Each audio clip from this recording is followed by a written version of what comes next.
கர்த்தராகிய இயேசு கிறிஸ்து நாமத்தினாலே உங்களுக்கு என் அன்பின் வாழ்த்துதலை தெரிவித்துக் கொள்கிறேன். கர்த்தர் நம்மோடு இடைப்படுவாராக. கர்த்தர் நாம ஸ்தோத்திரம்.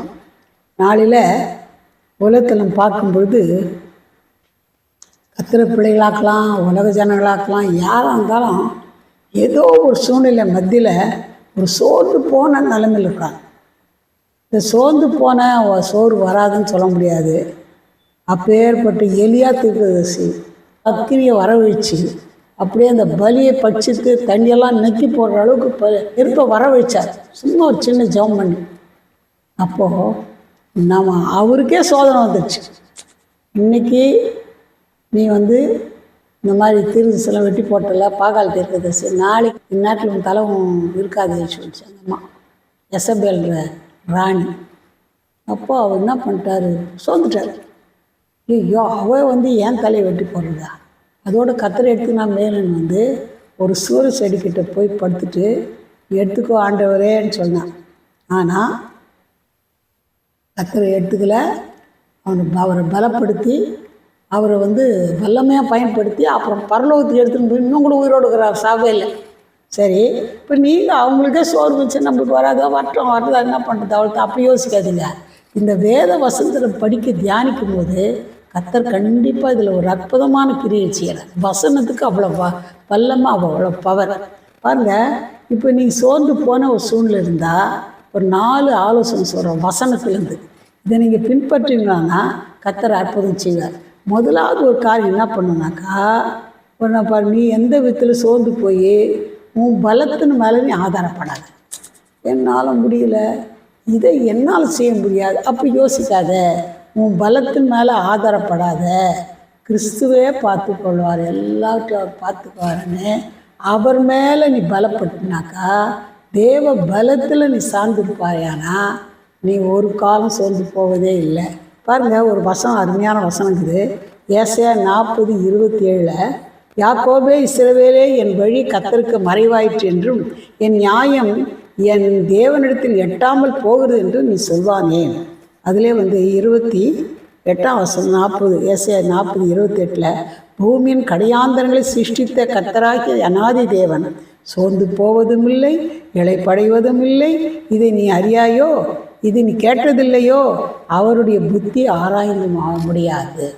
நிம்மதான் மனுஷன் தான் சோர்ந்து போனான். அவர் சோர்ந்து போகிற மனுஷனே இல்லை, தேவன். அவர் தேவா தேவன். அதனால் அவர் நம்ம கூட இருக்கும்போது நமக்கு கவலையே இல்லை. அப்போ நம்ம என்ன பண்ணோம், முதல் ஆலோசனை என்னன்னா, நம்ம சுய புத்தி மேலே சாயக்கூடாது, சுய பலத்தின் மேலே சாயக்கூடாது, தேவ பலத்தில் சாயணும். ஒரு வசனம் இருக்குது, அது என்னன்னு சொன்னால் பிலிப்பியர் 4:13 வசனம், என்னை பலப்படுத்துகிற கிறிஸ்துவினாலே எல்லாவற்றையும் செய்ய எனக்கு பலன் உண்டு. உங்களுக்கு ஒரு ஆலோசனை சொல்லித்தர, உண்மையாக ஆலோசனை, உண்மையாக நல்ல ஆலோசனை. என்னன்னா, சோர்ந்து போன மாதிரி இருக்கும்போது ஒன்று செய்யணும். அது என்ன செய்யணும்னா, இந்த வேத வசனத்து மேலே சார்ந்துக்கணும். இந்த வேத வசனத்து மேலே சார்ந்து கொள்ளும்போது கர்த்தர் என்ன செய்கிறாருன்னா, அப்படியே கர்த்தர் சூழ்நிலையை மாற்றிடுறார். இந்த வசனம் என்னன்னா, பிலிப்பியர் 4:13, என்னை பலப்படுத்துகிற கிறிஸ்துவினாலே எல்லாவற்றையும் செய்ய எனக்கு பலன் உண்டு. இப்படி வசனத்தை பிடிக்கணும், கெட்டியாக பிடிக்கணும், விசுவாசத்தோடு அறிக்கை இடணும். என்ன இது என்ன முடியாதா, அது என்னமா, அப்படியெல்லாம் தேவையில்லை, என்னால் முடியாதுதான். ஆனால் என்னை பலப்படுத்துகிற கிறிஸ்துவினாலே எல்லாவற்றையும் எனக்கு பலன் ஒன்று திருப்பி சொல்லி பாருங்கள். விசுவாசமாக அறிக்கிட்டு பாருங்கள். அருமையாக அழகாக அவருடைய பலத்தினால் எல்லா காரியத்தையும் செய்து முடிப்பார். ரொம்ப முக்கியமான ஒரு காரியம். ஒரு தடவை கொஞ்சம் ரொம்ப பலவீனமாக இருந்தது எனக்கு. கிறிஸ்மஸ்ஸு எனக்கு எதாவது வாங்கி கொடுக்கணும்னு போனோன்னு பார்த்தா, நீ வர முடியுமான்னு எங்கள் வீட்டில் கேட்டாங்க. இல்லை நான் வரேன். எப்படி வந்தேன், இந்த வசனம் தான் சொன்னேன், என்னை பலப்படுத்து கிறிஸ்துவினாலே எல்லாவற்றையும் எனக்கு பலன் உண்டுன்னு. இந்த வசனமே சொல்லுன்னு காலையில் போனது சாயங்காலம் 4:30 மணி 5 கூட ஆயிடுச்சு. பலமாகவே இருக்கிறேன், கொஞ்சம் பலவீனம் கூட இல்லை. எது என்னை பலப்படுத்துதுன்னா, என்னை பலப்படுது கிறிஸ்துவினாலே எல்லாவற்றையும் எனக்கு பலன் உண்டு. அப்போது உனக்கு சோர்வான சூழ்நிலை சோர்ந்துட்டு இருந்தேன்னா இந்த மாதிரி வசனத்தை அறிக்கையிடு. அவர் தேவ பலத்தின் மேலே நீ சார்ந்தது. அப்போ கர்த்தர் என்ன பண்ணுவார், உங்களை பலப்படுத்துவார். அடுத்தபடியாக நம்ம பார்க்கும்போது 2வது காரியம், இதுவரை வாழ்க்கையில் எவ்வளோ நன்மை செய்திருக்கிறார். செய்ததா இல்லையா? எனக்கு ஒன்றுமே செய்யலைன்னு சொல்லாதீங்க. கர்த்தர் செய்திருக்கிறார். அந்த நன்மைகள்லாம் கொஞ்சம் நினச்சி பார்க்கணும். நம்ம என்ன பண்ணணும், இதற்கு முன்பு எத்தனை நன்மைகள்லாம் செய்தாரோ அதை நினைத்து பார்த்து அதை பற்றி கொள்ளணும். பாருங்கள், இந்த தாவீது ஒரு காரியம் செய்தார். அது என்னான்னு சொன்னால், 2 சாமுவேல் 17ஆம் அதிகாரம் 34ஆம் வசனம் 35ஆம் வசனம். இது அவங்க அண்ணன்மார் 3 பேர் மிலிட்ரியில் இருந்தாங்க. அவங்களும் உங்கள் அப்பா ஆகாரம் கொடுத்து அனுப்பிச்சார், எடுத்துன்னு போனார். அங்கே போனால் அந்த மிலிட்ரியில் எதிர்க்க வந்து நிற்கிறது யாருன்னா, இந்த ஒரு பெரிய ராட்சதம் போல் இருக்கிறான் கோலியாத். அவன் வந்து நிற்கிறான். அவனை பார்த்து ஏன்னா ஊற்றுருவாங்க, போதும் ஏன்னா ஊற்றுருவாங்க, என்கிட்ட யுத்தம் பண்ணுங்க, எல்லாரையும் வெட்டி போட்டு அந்த பறவைகள் போட்டு போயிடுறான்றான். இந்த ராஜா சவுல் ராஜாவும் சரி, அந்த மிலிட்ரியில் இருக்கிற எல்லாருமே சரி, அவனை பார்த்து கொடுக்குன்னு ஓடுறாங்க பயந்துன்னு. அவன் திருப்பி அதே மாதிரி சொல்லினே இருக்கிறான்.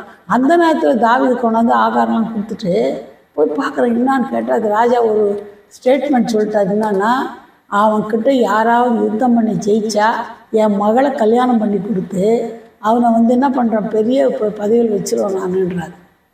அது கேட்ட உடனே தாவீதுக்கு ரொம்ப சந்தோஷம். என்னன்னா, நான் தாவீது ராஜாவினுடைய மருமகன் ஆகணும், அதுக்கு இவங்கிட்ட ஜெயிக்கணும் சொல்லிவிட்டு அவன் ஆசைப்பட்டான்.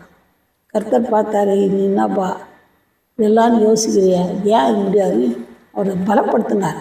அவன் என்ன பண்ணான்னா, நான் போய் யுத்தம் பண்ணுறேன்றான். ராஜா ஐயோ எப்படி போக, நீ இளமையானவன், அவன் ரொம்ப பலசாலி, அவங்ககிட்ட ஒன்றும் பண்ண முடியாது. இல்லை போவேன். எப்படி போவேன்னு கேட்டால் அப்போ தான் சொல்கிறான், தாவீது சவுலை பார்த்து, உம்முடைய அடியான் என் தேவனுடைய ஆடுகளை மேய்த்து கொண்டிருந்த போது ஒரு விசை ஒரு சிங்கமும் ஒரு விசை ஒரு கரடியும் வந்து மந்தையில் இருக்கிற ஒரு ஆட்டை பிடித்து கொண்டது. அதில் 1 சாமுவேல் 17:35, நான் அதை தொடர்ந்து போய் அதை அடித்து அதை அதன் வாய்க்கு தப்புவித்தேன். அது என்மேல் பாய்ந்த போது நான் அது தாடியை பிடித்து அதை அடித்து கொன்று போட்டேன். பாருங்க, அவன் சொல்கிறான், ஒரு தடவை நான் மாடு மேய்க்கும் போது முதல்ல ஒரு சிங்கம் வந்துச்சு, கரடி வந்து எல்லாத்தையும் அடித்து போட்டேன், அது வாயிலேருந்து தப்பிச்சு விட்டுட்டேன் அந்த ஆட்டை.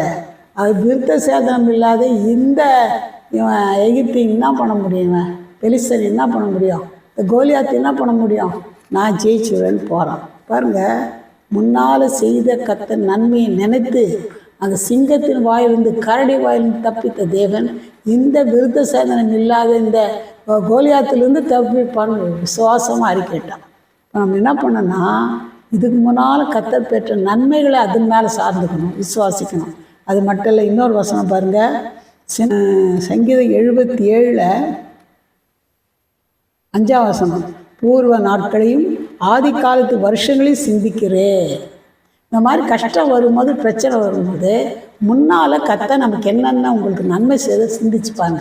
இப்படி செய்தார் ஆண்டவர், இதே செய்ய மாட்டார், அந்த வியாதியிலும் சுகம் கொடுத்தாரு, இந்த வியாதி ஏன் சுகமாக்க மாட்டார், அந்த பிரச்சனையில் விடுதலை கொடுத்தா இப்போ ஏன் கொடுக்க மாட்டாருன்னு நம்ம என்ன பண்ணால் பூர்வ நாட்களில் நடந்தது நினைக்கணும். அதில் 77 சங்கீதம் 11 கர்த்தருடைய செயல்களை நினைவு கூறுவேன், இப்படி பூர்வ காலத்து அதிசயங்களை நினைவு கூறுவேன். பூர்வ காலத்து என்னென்ன செய்தாரோ அதெல்லாம் நான் என்ன பண்ணுவேன், யோசிப்பேன், நினைவு கூறுவேன். ஆனால் அப்படி நினைக்கும் போது தானாக என்ன ஆகிடும்னு சொன்னால் நம்ம பலப்படுவோம், இந்த சோர்வுலேருந்து வெளியில் வந்துடுவோம். இதை நம்ம செய்யணும்னு கர்த்தர் விரும்புகிறார். அது மட்டும் இல்லை, 3வது காரியம், நெகேமியா 4ஆம் அதிகாரம் 10ஆம் வசனம். இப்பொழுது யூதா மனிதர் சுமைக்காரன் பலன் குறைந்து போகிறது, மண்மேடு மிச்சமாக இருக்கிறது, நாங்கள் அலங்கத்தையை கட்டக்கூடாது என்றார்கள்.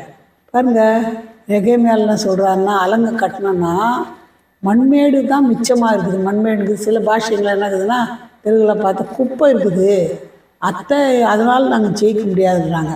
ஆனால் இந்த குப்பை போன்ற காரியங்களை நம்ம அகற்றி போட்டுடணும். இது என்ன பண்ண முடியும், இந்த மண் என்ன பண்ணணும், சணார் என்ன பண்ணணும், அதெல்லாம் தூக்கி போடணும் வாழ்க்கையிலேருந்து. அப்போ கர்த்தர் அற்புதம் செய்வார். இந்த 139ஆம் சங்கீதம் 23:24, தேவனே என்னை ஆராய்ந்து என் இருதயத்தை அறிந்து கொள்ளும், என்னை சோதித்து என் சிந்தனைகளை அறிந்து கொள்ளும், வேதனை உண்டாக்கும் வழி என்னிடத்தில் உண்டோ என்று பார்த்து நித்திய வழியிலே என்னை நடத்தும். நமக்குள்ள ஏதாவது குற்றம் குறைவு இருக்குதான்னு யோசித்து பார்க்கணும். அந்த மாதிரி குற்றம் குறைவு ஒரு சத்த சனார் மாதிரி இதை என்ன பண்ணிடணும், தூக்கி எரிஞ்சு போட்டோம்னு வச்சுங்களேன், எனக்கு இது என்ன, இதெல்லாம் தேவையில்லை, நமக்கு கர்த்தருக்கு பிரியமில்லாத குப்பை போன்ற காரியம், மண்மேடு போன்ற காரியங்களை நீக்கி விட்டோமானா, அப்போ கர்த்தர் என்ன செய்வார்னா, கண்டிப்பாக நம்ம இந்த சோர்வுலேருந்து வெளியில் கொண்டு வரார். இப்போ பக்சிங் ஒரு பெரிய பக்தன் அவர், நான் அவரை பார்த்துருக்குறேன், அவர் ஜபத்தெல்லாம் கலந்துருக்கிறேன். அவர் ஒன்று சொல்வார், என்ன சொல்வார்னா, நீங்கள் அவர் படுக்கும்போது, நைட்டில் படுக்கும்போது கத்தாவே இந்த கண்ணில் ஏதாவது பாவம் செய்தால் மன்னிச்சிருங்கப்பா, காதில் ஏதாவது இந்த நாளில் பாவம் செய்தால் மன்னிச்சிருங்க, சிந்தனையில் ஏதாவது பிரியமில்லாத பாவம் செய்தால் மன்னிச்சிருங்க, செய்த குறைகள்லாம் அறிக்கிட்டு தான் படுக்கைக்கு போவார். இந்த மாதிரி நம்ம இருக்கும்போது இந்த சோர்வு கிட்ட வரவே வராது. நம்மள இருக்கிற பலவீனங்க பார்த்து இந்த பாவங்க குறைகள் இருந்தால் தான் பிசாசு நம்மக்கிட்ட வர முடியும். இந்த குறைகளை எப்போ நீக்கி போடுறோமோ அப்போ பிசாசு நம்மக்கிட்ட வரத்துக்கு சான்ஸே கிடையாது. இதுதான் ரகசியம். அதனால் கர்த்தர் பிரிமையெல்லாம் எடுத்து போடணும்.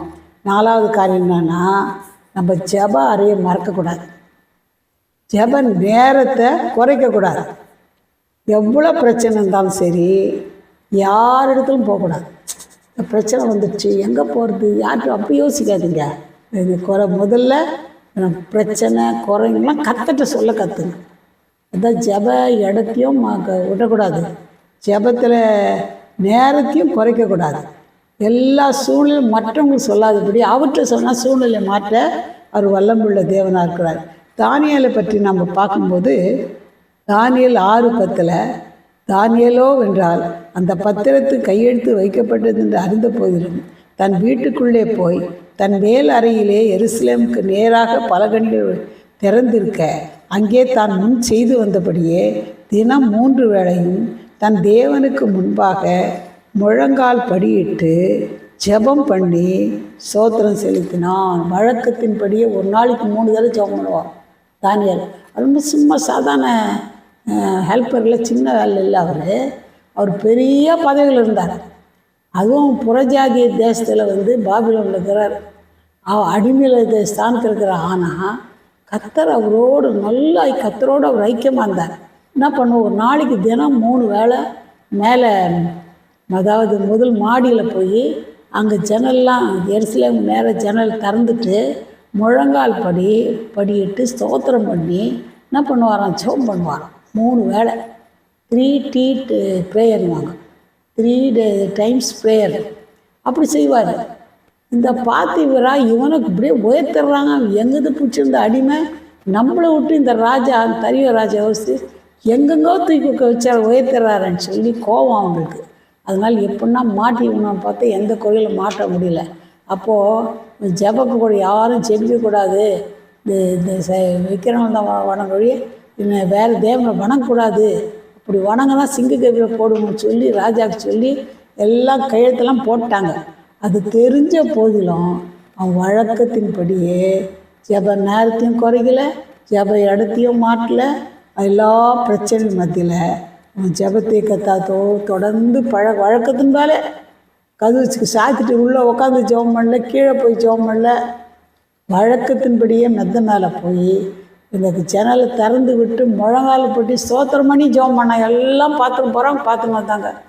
ஆனாலும் அவன் இடத்த மாற்றலை. அவன் மாற்றாத அவன் செய்யும்போது கர்த்தர் என்ன பண்ணுறாருன்னா அவனை பலப்படுத்தினார். அவ்வளோ பிரச்சனை, உயிர் போகிற பிரச்சனை.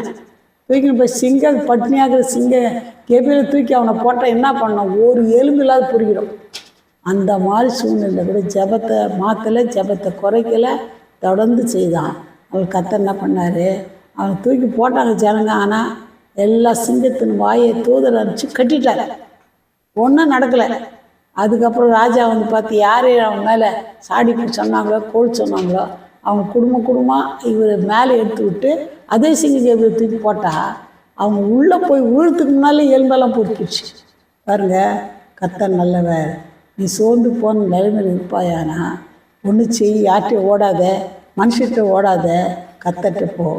ஜெப நேரத்தை குறைக்காத, ஜெப அறையை மறக்காத, ஜெப நேரத்தை குறைக்காத, கர்த்தரோட உறவு கொள்ளு. கர்த்தர் பலப்படுத்துவார். தாவீது கூட 3 வேளை ஜெபம் பண்ணார், 7 வேளை ஸ்தோத்திரம் பண்ணார். கர்த்தரை எக்காலத்தையும் ஸ்தோத்திரிப்பு, அவர் துதி எப்போது என் வாயில் இருக்குன்னு சொன்னார். அவரை கர்த்தர் பலப்படுத்தினார். உன்னையும் பலப்படுத்துவார். எந்த சூழ்நிலையும் சோர்ந்து போட்டு கர்த்தர் இடவே விட மாட்டார். கர்த்தனோட கூட மறந்து விடாத. நம்ம ஜெபிக்கலாம். எங்களை நேசிக்கிறதான பரம்பிதாவே, நல்ல வேலைக்காக நன்றி துதிக்கிறையா. சோர்ந்து போன நிலைமையில் எவ்வளோ பேருக்கு இருப்பதை நீங்கள் பார்த்து தான் இந்த நாளில் நீங்கள் பேசுவீங்கப்பா. அப்படி கர்த்தாவே சோத்திருக்கிறையா. எங்கள் சுய பலத்தெல்லாம் கர்த்தா சார்ந்துராதபடி என்னை பலப்படுத்த கிறிஸ்துவனால் எல்லாவற்றையும் பலனுண்டு. ஆண்டவரே வசனத்தை நாங்கள் ஆதாரம் வைத்து ஜெபிக்க ஆண்டவரே நீங்கள் உதவி செய்து பாதுகாத்து கொள்ளுங்கப்பா. சோத்திருக்கிறையா. ஆண்டவரே பூர்வ நாட்கள் நடந்து நாங்கள் சிந்திக்கும் போது இப்பொழுது நீங்கள் அதை செய்ய முடியும் விசுவாசிக்கும் போது நீங்கள் கர்த்தர் கண்டிப்பாக அற்புதம் செய்கிற தேவனப்பா. அது மட்டுமல்லப்பா ஆண்டவரே சோத்திருக்கிறையா. நீ எந்த மனுஷத்தை ஓடாத ஆண்டவரே. எப்பொழுதும் பிரச்சனைகளை எல்லாவற்றையும் உம்மிடத்தில் சொல்ல ஆண்டவரே. இந்த ஜப நேரத்தை குறைக்காது ஆண்டவரே. ஜப அறையை மறக்காது, ஜபத்தை குறைக்காத உம்மோடு உறவு கொள்ளும்போது ஆண்டவரே நீங்கள் சோர்ந்து போகாமல் காத்துக்கொள்வீங்கப்பா. இந்த நிலைமையில் இருக்கிற யாராக இருந்தாலும் இந்த வேளையில் ஒரு அற்புதம் செய்யுங்க. சோர்வெல்லாம் பலமெல்லாம் மாற்றுங்க, பலப்படுத்துங்க, சாட்சியாக நிறுத்துங்க. என்ன பிரச்சனை இருந்தாலும் என்ன தேவையில்லாத வசனத்தை நாங்கள் தியானித்தப்பா. அந்த வசனத்தின்படி பிள்ளைகளை பலப்படுத்துங்கப்பா. ஆண்டவரே பலப்படுத்தி தேவையெல்லாம் சந்தித்து அற்புதம் செய்து கூட இருந்து கரம் பிடித்து நடத்துங்க. எல்லா காரியங்களும் ஜெயமாய் மாற்றித்தாங்க. நான் மைப்படுத்திகளும் வாழ்க்கையில் உயர்த்தி காட்டுங்க. அற்புதம் செய்யுங்க. இயேசுவின் நாமத்தில் ஜெபம் கேளும் பிதாவே. ஆமென். God bless you.